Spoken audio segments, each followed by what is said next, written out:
asalaamaaleykum Pape Djibril Fall man la professeur Amsatou Sow Sidibé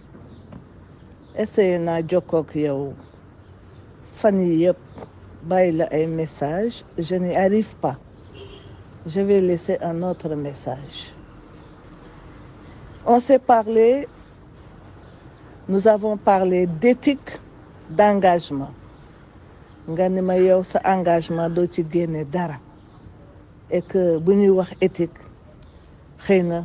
yow ci ñi gën a am éthique nga bokk mais li ma remarqué mooy dama wax ak yow dans le cadre d'une coalition ba nga d'accord ba jël engagement ne dinaa nekk ci liste yi te samay nit évidemment coalition leen dinañu nekk ci liste yi nga laaj ma ndax am naa ay parrain ma ne la waaw am naa ay parrain nga ni ma da nga bëggoon ma être en relation avec docteur Sey parce que moom moo doon coordonné waxtaanoo na ak moom ba pare boole ko ak samay nit même bu dee benn parrain jox naa la ko astama jox naa la des milliers de parrains léegi nag li ma seetlu ne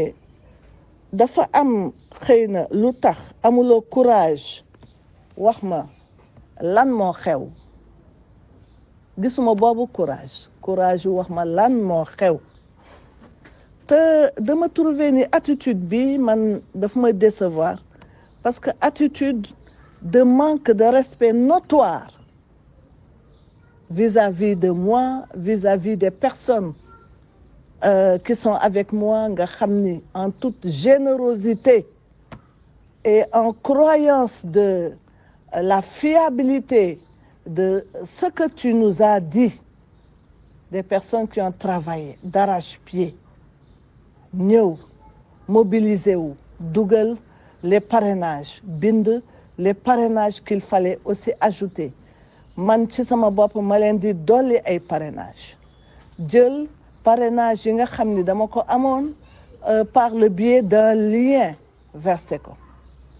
di dolli tey li ma remarqué ni mooy nanguwuloo wax ak man xëy na dafa am lu tax nanguwuloo wax ak man même bu dee benn parrain encore une fois jox naa la ko waxatumaak des milliers de parrains li ma lay jëkk ñaan mooy étant donné que da nga garder mutisme te je suis sûr que la nga diggee woon defoo ko nga delloo ma samay parrain dama la ko wax ci kalamu yàlla mani boo gëmee suñu borom delloo ma samay parrain dama ci sonn def ci xaalis bu bare def ci ay déplacement à n'en plus finir def ci fatigue physique def ci fatigue intellectuelle sama équipe sonn fanaan ak sa équipe peut-être 2 fois alors réagiral wax ma ce qu'il en est su ma la déggul nag durant ces 24 heures qui suivent je vais passer à la vitesse supérieure waaw je vais passer à la vitesse supérieure loolu je vais utiliser d'autres voies et moyens parce que mënuma la joindre je passerai par d'autres voies et moyens en tout cas ma déception elle est très forte très très forte la déception de l'équipe qui était avec moi ñëw di la jàppale elle est très forte et la déception de façon générale sera très très forte voilà li ma la bëgg a wax en le regrettant dama defoo woon ni l'éthique serait au centre des préoccupations parce que troisième voie